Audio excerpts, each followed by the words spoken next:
Understanding the role of pH in your growing media and soils is essential for maintaining good plant health.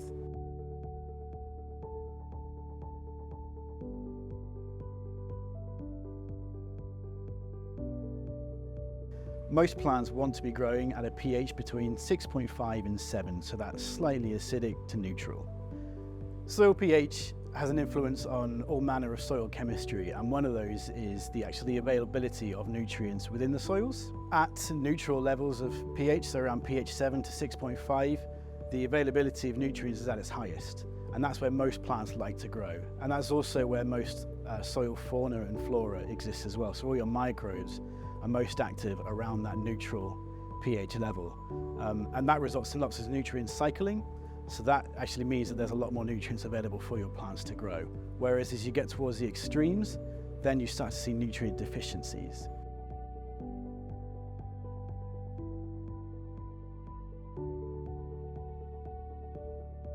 Fortunately, it's very simple to conduct pH tests out in the field. There are very simple kits available, and this involves just taking a soil sample and mixing it with a solution.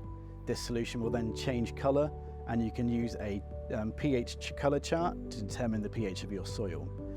To begin with your pH test, you want to start with actually collecting your soil samples. Now, this can be done from pots in your nursery or actually on your plot of land.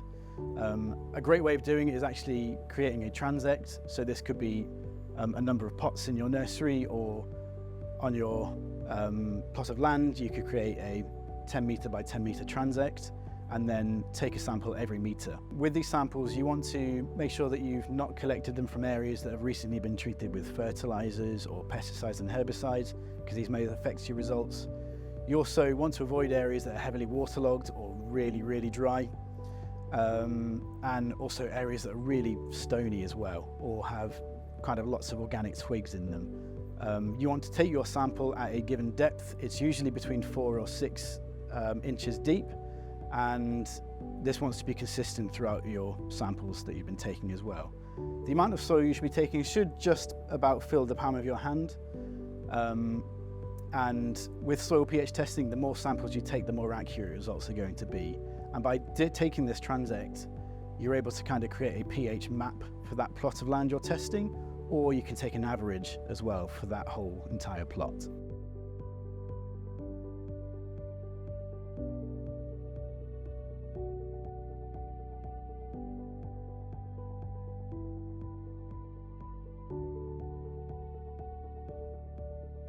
Once you have your samples on the table, you want to take a small amount of soil, keeping that amount consistent throughout your tests as well, and then add that to the pH solution. There are many different pH test kits out there, and all of them will have slightly different requirements in the amount of time you have to wait for the solution to be ready to analyse. But what you want to make sure is that the sediment is kind of settled at the bottom, and that there is a clear colour defined in the top half of that solution. This can be quite subjective because it can be fairly difficult to read the actual colour of your solution, but if you take enough samples, then you can get a reliable result.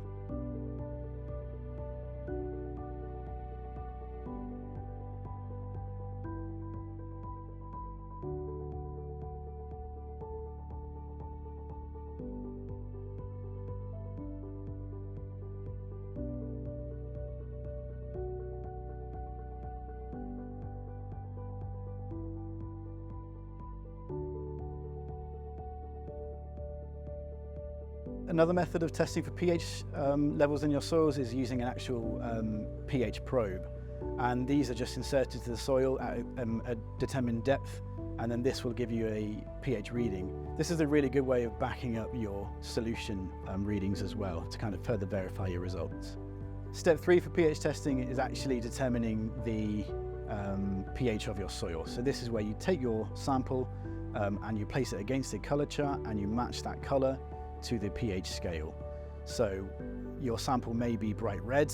If it is, then that would indicate that you have a very acidic soil and a low pH. If it's very blue, then you'll be looking at a very alkaline, high pH soil. Most soils would tend to come out greenish, and that's a neutral level. Once you've collected the results from your pH tests, you'll then be able to determine the actual true acidity of the plot you're working with. And this all depends on what crops you're growing as well as to what action you need to take next. If the crop you're growing requires a more alkaline soil, then you can look at steps to increase the pH of that soil.